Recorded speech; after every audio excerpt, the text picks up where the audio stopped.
Hey there, sports fans. Welcome back. It's another episode of Dinner with the Captain. I'm John Dinner, and sitting to my left here is Captain Steve Priolo, captain of your National Lacrosse League Buffalo Bandits. Back on the winning side of things. That's got to feel pretty good, Cap. Yeah, we're back in motion here. It's playoff lacrosse for us now, and that's the mentality we have going forward. So it's no more mistakes. We got to play the way we're going to play in playoffs. Well, and I would say, like, as a viewer, you were talking about comfortable after the Calgary game, like it was the most comfortable that you had felt. And as a viewer over the last couple of games, it had been a bit stressful. This seemed familiar. I don't know if comfortable is the right word, but this seemed familiar. This seemed to it seemed to feel like things were going as planned.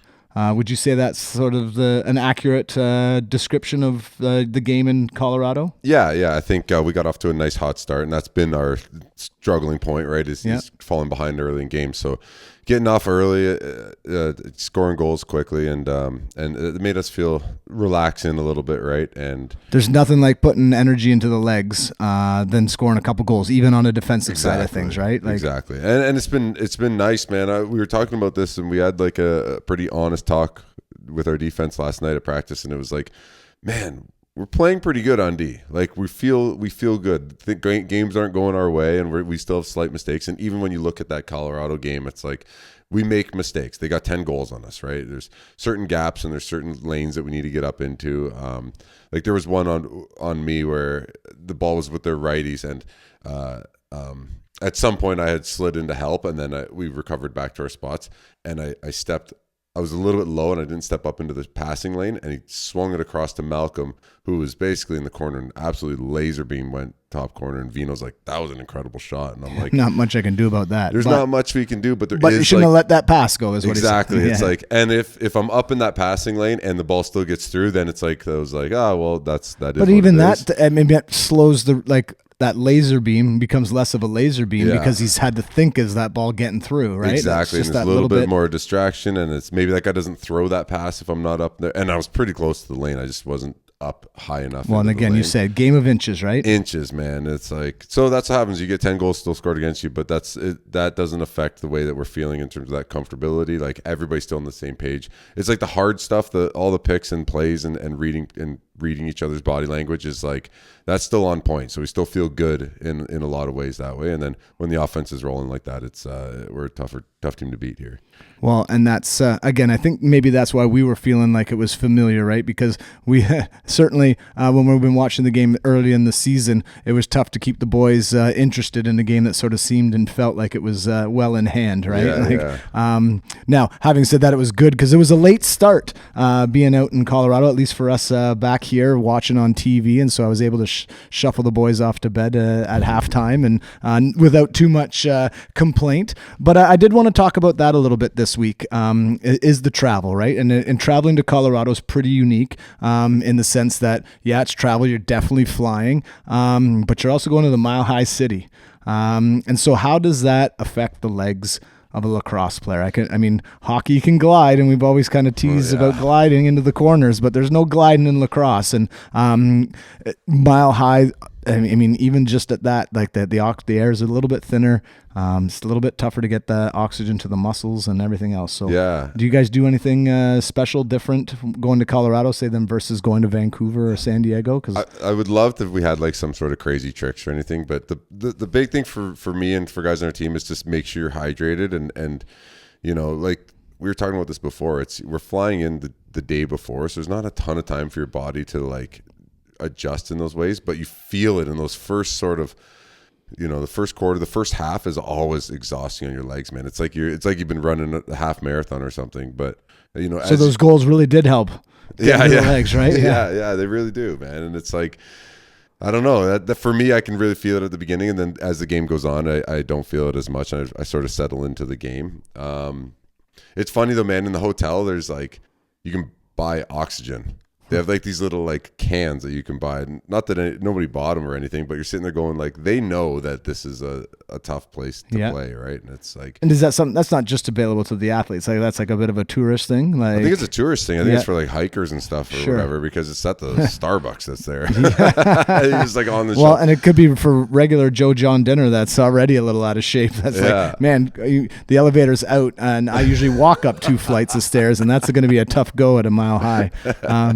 And actually, truthfully, like I was saying beforehand, like I had the good fortune of getting to live and teach in Ecuador, and we lived in Quito, and it's like the second highest capital in the world. You fly in, and you're at 10,000 feet already, and it's a weird and wild feeling. And I just remember my first night there, like just walking up the stairs, and it was just like, whoa, that's like I haven't I haven't done anything to my body that would normally have me maybe being a bit wobbly, but because it doesn't make any sense how we get from whatever sea level you're at or a little bit higher than that, and then to just all of a sudden be at 10,000 feet. Our bodies are just screaming like, what is going on? But at the same time, not feeling any different until it's almost too late, right? Totally. So you guys flew in, and you guys had some tough travel, right? And then not tough in that it was difficult, but that you're waiting around. So you guys were stuck in an airport for like 4 hours, 5 hours waiting for your flight. Man, we got delayed like so many times. They're saying, so the first they said that the flight before us they had a problem. So our plane was delayed because there was another plane delayed. And then we get there, and then they said there's now we have to change a tire on the plane. There's something going on with the tire. We're like, okay, that's fine. And now it's been like 4 hours at the airport. And then they load us onto the plane. They say we're good to go. We get on, and then they're like, there's something going on, so we have to start the plane at the gate instead of starting it out there. Normally it sort of taxis out there, but they had to start it here. And then that thing wasn't working. So I was like, the thing that starts the plane isn't working either. And I'm like, the guy's back there cranking it up. That's what I was wondering. I was like, what's the thing that starts the plane? We forgot the key? Like what's going on? But at that point. Hey, I did learn this week from Devin Bissonette that the 747 still use the 3.5-inch floppy disks to change. Stop it. This does not make me feel better. Dude. I was just about to say that. Like, there's no way. I did not want to be on that plane at all. I was like, okay, this has had so many issues, and seems like they're kind of lying to us right now, and I don't know what's going on, but get me off of this thing. But it was fine. Obviously it worked out okay, and we got there, but it was. And so, but as lacrosse players, right? I mean, you guys are creatures of habit and whatever else. You're showing up to the airport with a certain level of expectations, and I know lots of things are out of your control, but sitting for 4 hours isn't part of the plan. No. What are you doing for 4 hours? Honestly, like, are you guys all hanging out together? Yeah. So we all hang out. We have like, are most guys on this flight? No. Well, yeah. So when we fly when we have Canadian games, when we play in Sask or Calgary or whatever, then everybody flies out of Toronto. When we fly into America, then the Canadian guys fly out of Toronto and the American guys fly out of Buff. Yeah. So like Dahoka, Josh, Dane, Chase, Kluch, Mickey. I'm probably forgetting a bunch. Belter, sure. Or whatever. Right? They're all flying out of Buffalo. So we're separated for this one, but all the Toronto guys and us we're hanging out there, and it's just a big hangout. You're just talking about things. And do you guys get like a lounge or whatever? You guys get in the Air Canada lounge or whatever? No. Some of the guys that have the American Expresses go in and grab something, but at the end of the day, it's more fun hanging out with each other, right? You travel on these teams. Like, traveling is kind of part of the fun. If you look at guys like Bucky and that have been around the league for a while, and they're so social and everything, they're so in their comfort zone when you're just being around the guys. You know, you're working all week, and you know, guys have kids at home and taking people to dance lessons or whatever and all this stuff, and it's like finally a chance to just get together with the boys and hang out and just talk about the week and talk about whatever wine you're drinking or if you got a new vehicle or whatever. So it's like, it's a nice chance to like sort of just hang out and not be focused necessarily on the game, but just like almost like a decompression sort of like,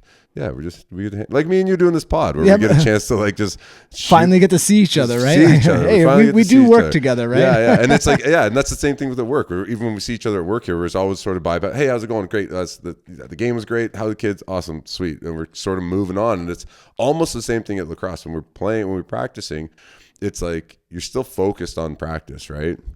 So when you get a chance to take these you never take these away games for granted. You get a chance to go out for dinner. You get a chance to hang out together away from lacrosse and be together. So like, it was a really, it sucks to get delayed. We had to cancel our dinner reservations at the steakhouse, but looking forward. I know we have a game this weekend at home, but looking forward to the Georgia trip, man. It's nice to go down there. It's warm. It's walking distance to nice restaurants, and it's another chance to sort of get together. And so a bit of a silver lining, and without giving away any state secrets or anything like that, do you feel like you get to know guys? Do you like, even this late into the season, are you meeting guys sort of for the first time, or are you learning something about them? Yeah. It's always like are the new guys with the Canadian crew, or like are Kyle and Ron John with you guys? Or? Kyle and Ron John Ron John's out of Buff. Yeah, Kyle's with us. Nielsen's out of Buff. Robertson is out of Toronto with us. Like, yeah, but it's even just being with the guys that have known forever, you're still finding out stuff every time, right? It's like it's so interesting. Like, you find out Farrell owns 2 gyms, and what he does, he's fishing for tuna, he's doing all this cool stuff, and you're like, man, it's such an interesting life outside of like just what we get to do together, right? Everybody has such cool things going on, and I don't know, man. I do think, and I think that's what makes lacrosse, and especially lacrosse players in the NLL, just such an interesting sport to be a part of and to be watching, is because of that, right? Mm-hmm. Like, I mean, I think the unfortunate thing, like NHL, NBA players, right? Like, you hear all about the AAU stuff in the United States and hockey, the minor hockey, and the things that are going on. It's because it was competitive from 7 years old, right? And so the guys that have made it, like, they've been dialed, right, for that long, and it's been like, they don't necessarily have an opportunity to have interests outside of the sport, right? Whereas,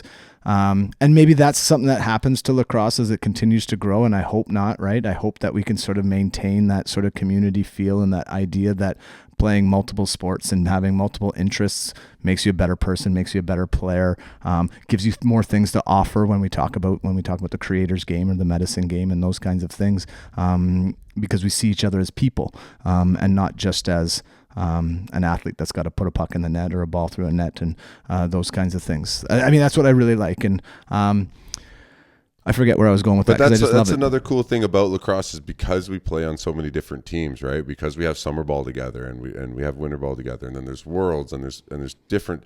You really get to know everybody, and I actually like. I'm in a really cool area in my lacrosse life right now, because I know almost everybody in the league, and on some sort of personal level, and it's really great to see each other and go out and still battle against each other. Nobody's arguing that we're not battling against each other. We're trying to win games out there, but it's really nice seeing everybody. At the beginning of your career, you're kind of nervous. You don't know everybody. You haven't been around as much, and you're just so focused on your team and playing. And now it's like, oh man, it's nice to see Ryan Dilks on the other side back playing. He's just got his firefighting. Well, it's now 2 years, but he's just got his firefighting job, and now I think he's got kids at home too, and he's got he's coming back, and he won Defensive Player of the Year last year, and it's like he hasn't lost a step, right? And it's like, it's just so.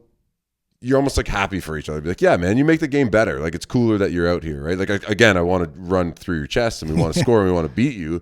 But it's like the game is better when. Well, and it's a healthy, friendly competition, right? Yeah, as you were saying, it's a gentleman's sport, man. Right? We've always talked about it as a gentleman's sport, and it's like, if what happens on the floor stays on the floor. At the end of the day, when I shake your hand, I want to be able to look in the eye and be proud of what I did, and you be proud of what you did, and we both really worked hard for our teams and for ourselves. So it's kind of special in that way, right? Well, and you hope that it's not, but I think at the highest levels it remains special, right? Because I want to believe that even at the lowest levels of every sport that's being played out there, those are the ideals that are being taught, whether it's soccer, hockey, whatever. But it's refreshing to be around guys that have continued with that mentality all the way up through, right? And again, because there's not $1 million contracts and stuff like that, it's been able to resist the pressures that come along with becoming so sport focused, right? And I mean, unfortunately, you do see it, right, in minor sports, right? U7, U8, like kids wanting to like rush up and be on the higher team, and I want to play for the better team. And it's like, well, let's remember about our dressing room and our friends and the guys that we're playing with, and we can grow as a group, not just as an individual. And I think that lacrosse does a pretty good job of that, because it doesn't really get super competitive until about U13, right? Which is odd for hockey, basketball, those kinds of sports. Because U13 in Ontario at least starts to present provincials, and they start to, or not provincial, excuse me, but provincial teams. And you're playing Canada Summer Games, and you're doing those kinds of things, and you start doing A qualifiers and all that kind of stuff. And so it develops that element of maybe a higher level of competition for those that are craving it, but at the levels that are below it, it's kind of like, no, this is still a community game where this is who we're growing up with, and these are my friends. And now that I'm 12, I kind of understand, like I actually have a desire to do more in this sport, and I want to be on with the older guys or whatever it might be. But I digress, because lots of things are going on, and where I was really hoping to go with this is because Springfield lacrosse is starting up, and I was excited about it last week, and we were talking about it, and I just wanted to talk about the travel, because I mean, what it's like to travel down the QEW, coming from St. Catharines, going up to wherever, going to tournaments and stuff like that. Like, when you think about where you were when you were a young guy and felt like your body was bulletproof and could do anything. I'll eat tons of pizza and I'll have pop and chips and like everything in between games and whatever else, and I'll go out and I'll still play great. And you're not really recognized. Now that you're a bit older, like, tell me a little bit about how you prepare for travel. Yeah, it's less about preparing for travel, and it's more about, this is the way I have to eat in season and the way I have to do things, right? And it's like, I get those days on the Sunday after the game or the Monday. That's when I get to sort of like relax a bit on the eating side of things. But as we ramp up towards, it's what I put in my body today is going to affect what I do tomorrow, right? Again, it's hard to like speak to the kids because their bodies don't feel that yet. Right. And I know with us, like, if like, well, and it's like when we talk to our students, we tell them, "Oh, you guys are so lucky," and they're just like, they don't realize it. Yeah, Yeah, man, right. But they're playing multiple games in a day, right? So that's where it's almost more important for them. It's like, what are they eating in between games, right? Are you going to go eat, like, I don't know, maybe your body can handle it, but for me, I don't know if I could go eat a bunch of pasta after one game and then try to play the next game, right? It might be a little bit sluggish depending on how close together they are. And so the hope is we got a whole bunch of kids, especially from Huntsville, because we're traveling down for a couple of hours, and they're all listening to Dinner with the Captain. And so, I mean, what is the suggestion? What are they eating for breakfast? What are they eating in between games? If you were Captain Steve Priolo going back, and you could tell 12-year-old Steve what to do to give him that edge, what's the foods going into your body? Oh man. Like, are you waking up and having eggs? Are you still dialing back some cereal? Like. This is the hard part with nutrition and people, is everybody is different. Right. And I just finished the book, Outlive by Peter Attia. And it's like, it's understanding that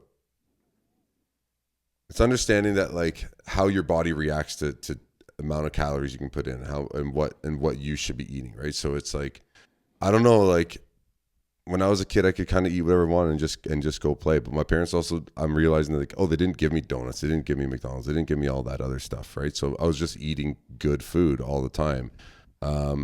If I was 12 and I was going down, I would eat some sort of like carbohydrate in the morning. I would have some sort of like, I don't know. Maybe, it's kind of hard. It kind of put me on the spot a little bit. Yeah, I know. Hey, buddy, that's what this part. Foods and things, but it's like, I don't know. I'd probably get that's in the. Okay, so how about this? How about I say what I do on a day in Buffalo? Is like, my morning is coffee and waters. Always water with your coffee, and I do sweet potatoes, and I do either one, like a couple pieces of like either the bacon or the ham or whatever's that's there, like not too much, but a little bit of that, and maybe a little bit of eggs. And I don't want to eat too much of that stuff in the morning. It's probably mostly sweet potatoes and regular potatoes. Like that works well with me with the coffees. And then my lunch is chicken and rice and veggies and a salad and maybe a little bun or something, because I like that little.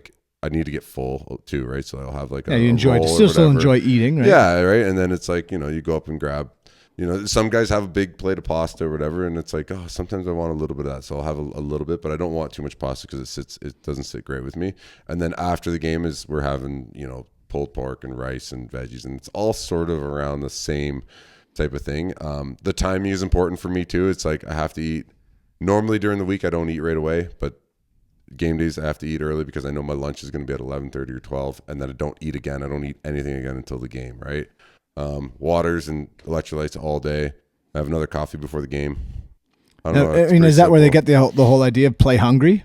That's what I say in my head. Yeah. That's literally what I say in my head. It's like I'll get hungry at like 3:00 and I'm like, don't eat. Just it's gonna just, my body's now gonna put energy towards digesting that food and not towards like playing the game, right? So for me, that doesn't work. But I know a lot of guys on our team go for a sandwich at like 2:00. Sure, totally. We'll do whatever you need to do. I don't know, man. It's like you got to see what fits with you. If your kids are not feeling well, like it's okay. Next time we don't do that. Like just So Ollie, Wyatt, Kaysen, you guys are coming down even further. Going to be traveling almost 4.5 hours, either Friday night or Saturday morning for our game. Go easy. Right? Don't fill up. Where are they traveling from? They're coming from just a little bit. They're coming from Sudbury and a little bit north of Sudbury. And they're coming to Huntsville? They're going to Aurora. We're down to Aurora, so another hour and a half beyond that. Wow. So you're going to be eating on the road the whole time, right? So now it's like it's tough. You'd rather. It's probably more important to hit up a pita pit instead of just crushed pizza and McDonald's the whole way, right? And try to have a Tupperware full of cut veggies. Totally, prepare your meals on the way. It's hard though, man. I know. So and to all the parents listening, right? What you want in between games, like try to go back. Nothing too sugary, right? Nothing if you're too sugary, nothing too salty, greasy, heavy. Keep it light, man. Rice and chicken and veggies. It's like, it seems like that's what everybody says, but there's so much you can do with that. I don't know. Or pad thai. Like, I love pad thai, man. Pad thai's a great, that sits really well with me. It's like, just. And then we all go hit up the great shawarma joint after the on the way before we get on the road on the way back. Eat whatever you want. Not McDonald's. It's just like unless they sponsor us. But even after the games, if you're going to bed shortly after if you have your game and then you're going to bed shortly after, if you eat a huge meal, then you have a massive like spike in your sugar you have a bigger spike in your sugar if you eat closer to bedtime than if you eat that same meal during the day. Right. So that's what they talk about. Like if you eat a meal, go for a walk and go do something. Don't just go lay down and have a nap because you get a massive sugar spike, which triggers that insulin. Right. So it's like. And that's the other one that's hard for young guys, right? When we talk about playing 2 or 3, I mean, when you get to the provincials, to win the provincials, you got to play 6 games in 3 days. It is that balance of like, well, we need to eat because we got to get things up and we need to rest. But if you've just eaten, you got to go move. Yeah. Right. And so it is striking that balance. And so I've always been a proponent of grazing during tournament. You just you're going to always be a little bit hungry because I think that playing hungry puts a little edge on things. Yeah. But I think that's enough about that. But thanks, Cap. And hopefully, boys, you're listening. We've got 2 big games this week coming off of not being able to practice on the field yet. So we're looking for any edge we can get. We've had to do our indoor practices on the jack to get ourselves ready. But we will persevere, and we're going to play hungry all weekend. And so it's pretty exciting for that. But back to the NLL, because that's what most people are here to listen about. You guys are still at the top of the table. You've clinched a home floor advantage for the first round at least, which is great. And heading into this weekend, you got a massive game against Halifax. I mean, they're on the verge of clinching, so they've got something to play for. They want that home floor advantage as well. They've been playing in front of a pretty packed house, but nothing like Bandit Land. 5th sellout in a row this weekend. So if you're hoping to get tickets, too bad. Yeah, I guess so. Man, this is a game I've been looking forward to. We are. I feel like we have a lot of things in common with this team, right? It's like our teams, we match up well against each other because it's a lot of the same sort of grittiness. It's almost like that that Peterborough versus Six Nations sort of like a lot of the same players, right? Sure. And so it's interesting. Although Peterborough and Six Nation guys are on the same team in Halifax. So. but just to sort of be able to make some comparisons, right? Like, yeah. And so what can Banditland expect out of Halifax? Well, they're aggressive on the draws. Like with Withers there, they expect to win every single draw, right? So they're relentless. They all 5 guys will go after the ball, and all 5 guys will stay on and stay and play if they need to. So they're super aggressive on the draws. So that's where we need to be diligent on not giving up too much. And so who does that land on? Because obviously, I mean, Milkman can only do so much at the dot. He's going to fight and he's going to battle and stuff like that. What do you guys then decide to get equally as aggressive? No, we have to be almost the opposite, right? It's like we have to be more reserved. So we'll probably still go 3 back and 1 up. And then because you got to remember that Connor's going to be changing if they get the ball, right? So there's a split second in which we're basically playing 5-on-4 if we lose a draw. But if he can get the clamp, if he can win the clamp early, we can read that, and then we can put ourselves in positions where he could throw it to a spot. If we notice that Withers gets the clamp, then we have to be reactive.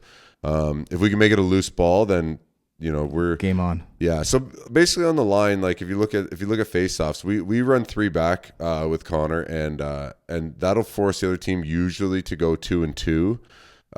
Which means that we do have an advantage of a guy on the back end, right? So if we match up, if you're on the other team and I'm covering you, I just make sure you don't get the ball, right? And then let's say Cam Wires makes sure his guy doesn't get the ball. So then you have Nick Weiss that's just free to kind of do whatever he needs to do. He has to match up with a guy coming on the other side, but he's basically just free to like play the ball where it goes.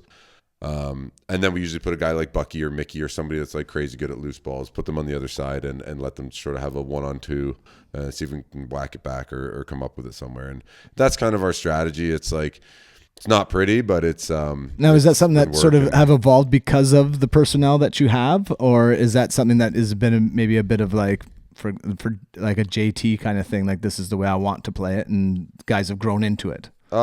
It's evolved because for some reason we give up too much on face-offs.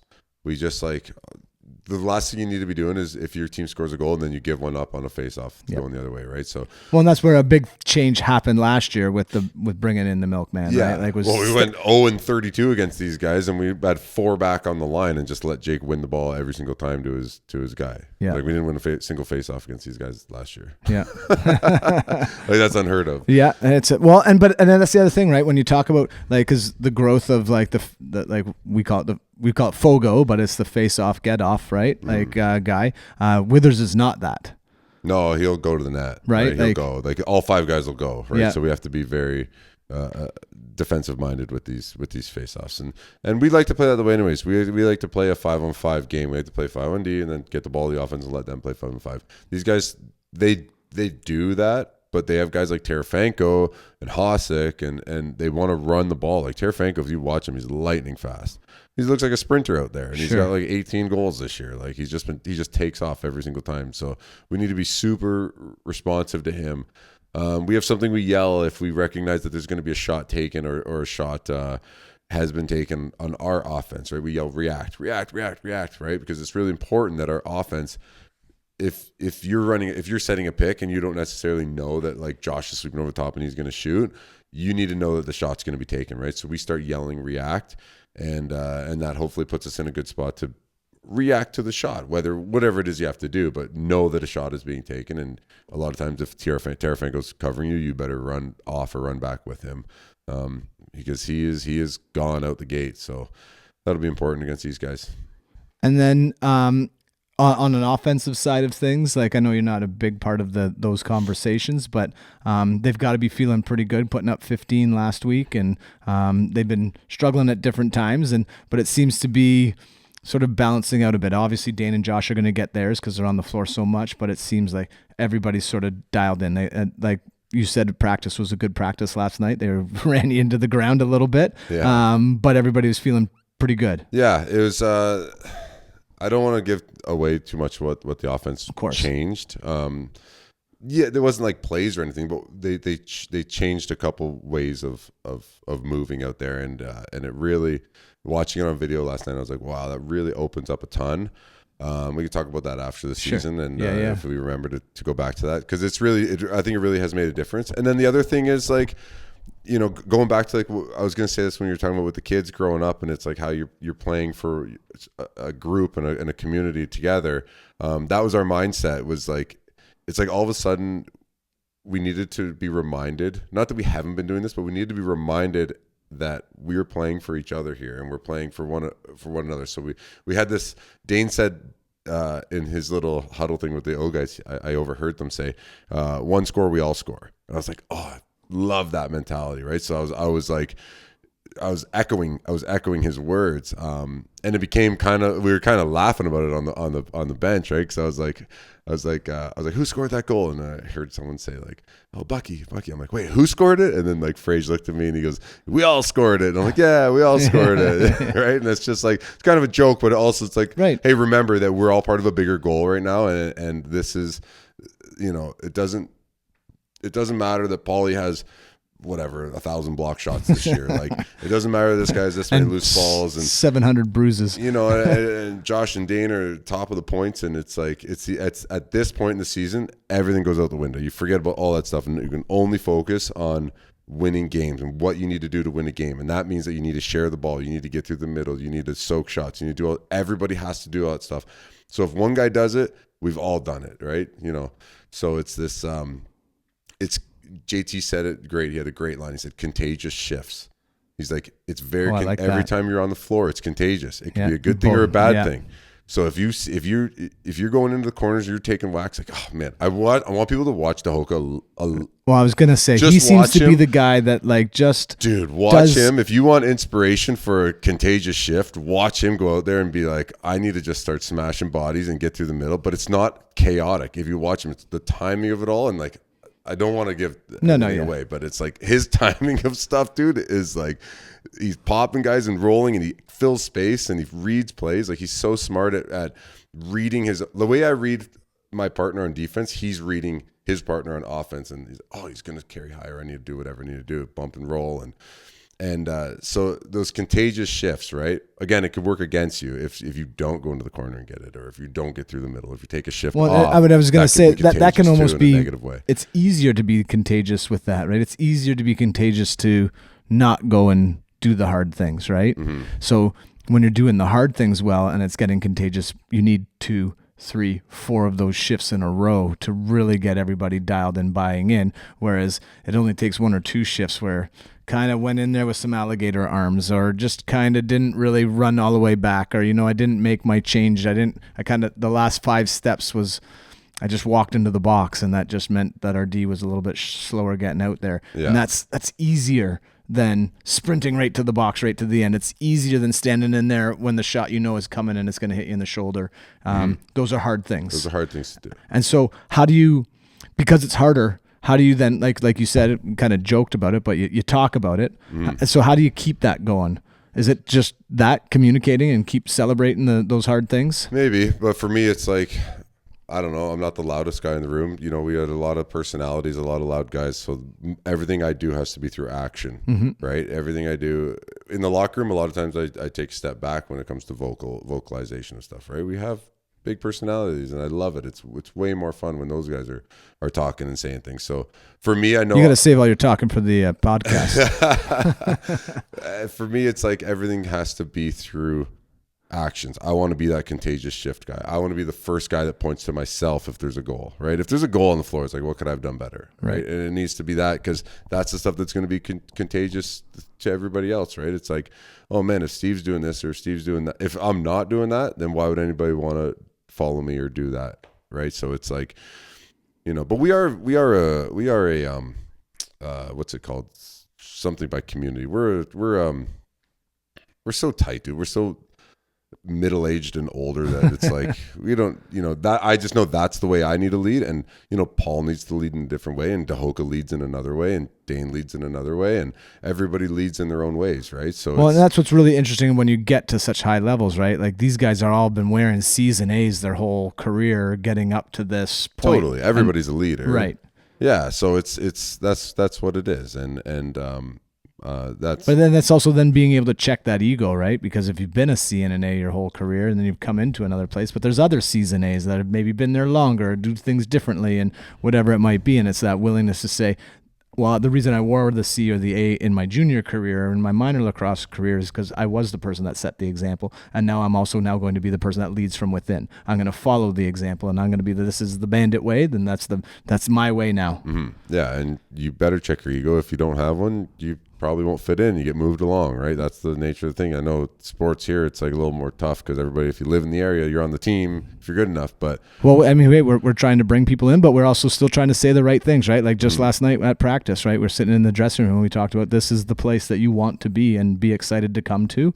And then when it's time, we got to be able to turn it off, and we got to be able to and that's a lesson that you learn as a 12 and 13-year-old dude, because it's easy to stay silly, right? It's easy to keep giggling when the guy farts and whatever else, right? But hey, that's funny, that's great. All right, now it's time to get, and coach is talking and a guy farts, and it still happens, right? You have a little giggle, but it's right back to it, right? And I'm just laughing because there was some things that happened last night, right? and it's great, right? Because you just see the joy that comes out of things, and I can feel the joy, like even just you talking about your time in the airport and being around the guys and those kinds of things, is how much joy that brings you, and so it makes it easy to go do the hard things as well, right? Because you're doing it for each other, like you said. Totally, yeah.